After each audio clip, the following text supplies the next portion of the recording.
After those two first innings, first and second inning for the A's, you might have thought there was going to be a laugher in store here, but that just doesn't happen down here in Texas.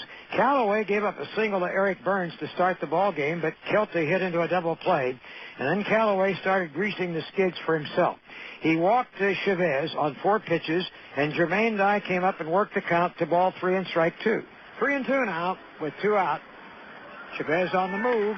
There's a swing and a high fly ball to deep left center field. A long run for Eric Young. He stumbles and falls and can't get there. It's at the base of the wall. Chavez legging it all the way from first in to score. Guy in at second base with a double to that deep alley in left center field. And the A's are on the board on the road trips beginning to the tune of 1-0. And then Callaway helped himself to more woe by walking DeRozzo on Hatterberg so he could face Bobby Crosby, the A's rookie shortstop. A's leading 1-0, trying to make a much bigger inning out of it. Here it is. Another curve driven into center for a base hit. 1 run will score. 2 runs are in. And around after a big turn at first going back is Crosby. A 2 RBI single with the bases loaded. Over to third base is Hatterberg. It is 3-0 Athletics. So a big hit for the A's young shortstop. Callaway then walked Miller to load him up again, and Scudero was robbed on a bid for a base hit to right field by Soriano, and 9 men batted and 3 scored. Although Zito gave up a walk and a hit in the first inning to the Rangers, he kept them off the board, and the A's jumped right in once again after Callaway in the second on a Burns single to left field, setting up Bobby Kelty after Burns went to second base on a pass ball. Callaway wants to sign again, now ready. Here's the next one. Swung in a line drive down the right field line. That's a base hit. It will roll to the corner. Burns racing around second, scoring easily. Into second with a slide, and a double is Kelty. His 4th double of the year. And the A's lead 4-0. The pass ball quickly burning the Rangers. Chavez didn't get a chance to swing at a pitch when he was walked on 4 pitches in the first inning, but he liked the things that he saw from Callaway in the second. Laird puts down the sign. Callaway ready again, deals. Swung. Here's a drive belted to right center field. Past Nevar. He'll have to chase it down all the way to the 4:07 mark. Scoring from second easily is Kelty. Racing for third, Chavez. The relay throw, the slide. Out at third. Very close play at third. Chavez fined for an extra base. And it looked at first when he rounded second like he'd make it.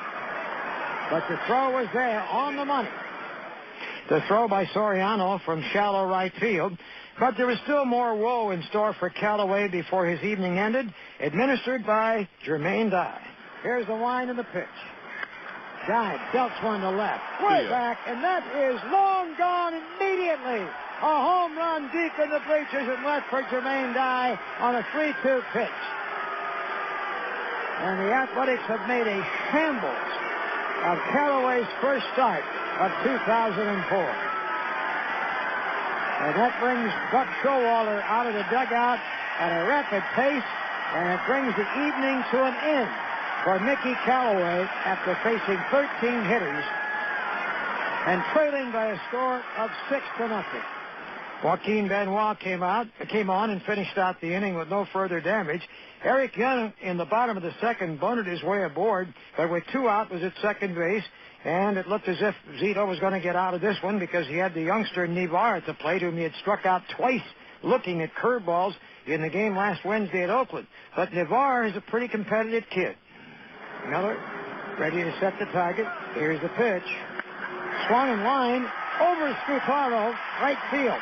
Base hit. Young streaking for the plate. Dives throw. Not in time. And the Rangers got on the board in the second on an off-field single by Nevar. A pitcher was up almost out of the strike zone, but he clubbed it just over the glove of the leaping Scutaro. Zito compounded his problems himself, though, when the third out didn't get recorded. A dribbler off the bat of Young. Zito hurried his throw to first into the dirt. Hatterberg couldn't pick it out, and so Nevar went racing to third. Young was at first base. Blaylock then came up and fought off a pitch on the hands and looped into the right field for run number 2. And Soriano, who had cracked a single in the first inning, was the man with 2 outs. Zito had him fooled with off-speed pitches, but tried a fastball. Very ready again. And here it comes. Swung. Base hit to center. To the left of second. Another run in. It is now 6-3 Athletics. Young scores and Blaylock stops at second base. Damian Miller, the A's catcher, had a big night at the plate. He came in only 2 for 16, wound up with 3 hits tonight, 3 RBIs, and 2 runs scored, his first homer of the year included. He led off the third inning with a double. I shouldn't say led off, but he triggered the scoring with a double with 1 out. And Scutaro, who's had a penchant for the 2-base hit, continued. Now the 3-1 pitch is a drive down the left field line in the corner, right down the line at a fair ball and going to the wall. And so Miller will score from second into second with a double is Scutaro. Now the throw comes in towards second, and Scutaro goes to third, and the A's take a 7-3 lead. Well, in the bottom half of the third inning, Eric Young, who had started the scoring with a bunt single in the second inning to set things up, started at the situation in the third with 2 out and nobody on. He drew a walk from Zito, and it wasn't long before he was crossing home plate courtesy of Gerald Laird. Zito, third base side of the rubber, out of the stretch. And the 0-2 breaking ball is stroked down the right field line for a base hit. Young is rounding second, going to third. Laird is going to second. Dye digs it out. Young is around third. Here's the relay by Scutaro. The tag by Miller. Safe at the plate is Eric Young. And holding at second is Laird, and it's 7-4 Athletics. And these young Texas Rangers have a little flare and dash on the base paths. Nivar followed with his effort in his second consecutive inning against Barry Zito. Now the 0-2 to Nivar. Breaking ball hit to the hole. Base hit left field. Laird is around third. Up with the ball is Kelty. Here's the throw, and it's cut off by Chavez. A single to left by Nivar. And this is a 2-run game. 7-5 Athletics. A solid single to left by Nivar between the A's third baseman Chavez and shortstop Crosby. And with 2 out, Laird scored easily as Kelty's throw was and cut off. Zito had him in the hole and made a pitch that he could handle. And then Nivar did some hustling of his own on Michael Young's bid for a base hit. 2-2 pitch. Swung on, blooped into short right. That's trouble. That's going to be a base hit. And so rounding second is Nivar, and he goes to third. Young holds it first, dunking a single. Nivar is going to try to score the throw, the slide, safe at the plate. Holding it first is Young. It's 7-6 Athletics. The ball was blooped into short right. Scutaro going down the line to track it down. Nivar was going to hold at second base. But then as Scutaro turned to throw the ball back to the infield, Nivar figured, what the heck, with 2 outs, I'll try to score. Well, it appeared that perhaps the Rangers would tie it in that inning because Blaylock hit a pop fly to shallow right that fell between Scutaro and Dye in a miscommunication. Runners were at first and third, and Soriano with 2 straight hits was up, but he hit into a force out, and Zito got out, still in possession of the lead, but barely so. And his mates were able to give him a little bit of an edge when Scutaro came to the plate in that third inning with that double, so he had the little edge of 7-6. Zito actually pitched the final 2 innings of his 5-inning stint scorelessly, though he gave up a double in each of those frames. And by that time, however, the A's had lengthened their lead thanks to Damian Miller, who came up with 2 out in the 4th inning. Durazo was at third, Hatterberg at second. They had singled and walked respectively and moved up on an infield out when Miller struck. Right-handed hitter deep in the box, slightly open.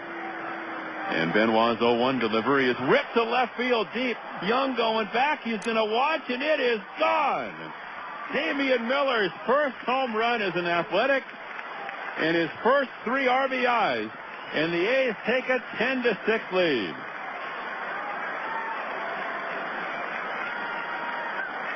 A line shot over the wall in dead left field.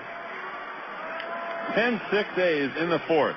There was more nail-biting, though, as Bradford put in a shutout 6th inning, but in the 7th ran into trouble right away from Fulmer leading off. Fulmer rips one to right in the corner. Dye is going to watch, and it's gone, and it's 10-7 Athletic. And that took a split second. About 20 feet fair down the right field side, right over the 349 mark. And Brad Fulmer's first home run as a Ranger, and 10-7 Athletics. And there was still more to worry about because Eric Young was up next. He walked. He moved to second on a Laird single. Maka moved to the mound, brought in Ricardo Rincon. Rincon was facing Lance Nix, who was set up as a pinch hitter, who bounced into a force out, leaving runners at first and third and bringing up Michael Young. But before you knew it, a pass ball on Miller allowed the runner to score from third and Nix to move over to third. And Michael Young now was in a situation where he could close the gap to just one run. And the 2-0 pitch to Michael Young. Rincon delivers, and it's a line drive base hit center field. Nix around third after the ball is Burns. Nix will come to the plate. He will score as the throw comes all the way into the plate, but not nearly in time. And it's a one-run game. A's 10, Rangers 9. There was still more to be done, though, with the bullpen. After Blaylock struck out against Rincon, Maka went to Chad Harville to face Soriano in a righty-righty matchup, and he got the force out that ended the inning. It's the only batter he would face. He made only one pitch, but did the job. Jim Messere came in and pitched the eighth inning, and these things kind of go unnoticed if you just look at the plain box score in black and white. But he was lights out. Got the ground ball out in 2 strikeouts of Minch and Fulmer, respectively, to get the A's into the ninth inning, still leading 10-9. And when they came to the bottom of the ninth inning with that 10-9 score, Arthur Rhodes came on to try to reverse the fortunes that had beset him on Sunday when the Mariners dealt him his first blown save as a member of the Athletics. And Eric Young wasn't very cooperative. Once again, a thorn in the A's side. He blasted a double to left center field to start the inning. But then Rhodes bore down. He got Laird looking at a third strike. He got Nix on a fly ball. And now Michael Young, who was a hit machine tonight and was 3 for 5 at the time, still had a chance to at least even it up for the Rangers. Rhodes studying the sign. Eric Young, a speedster at second base, ready to dash. Michael Young at the plate. Ground ball, first base. Heidelberg has it. Run to the bag, and the A's win the ball game. Eric Young's leadoff double made things very nervous, but then Arthur Rhodes comes back to strike out Laird, get Nix on a fly ball, and a weak grounder from Michael Young, and the A's, who led from the beginning, win by the skin of their teeth. The final score in this first game of the series at Texas is the A's 10 and the Rangers 9.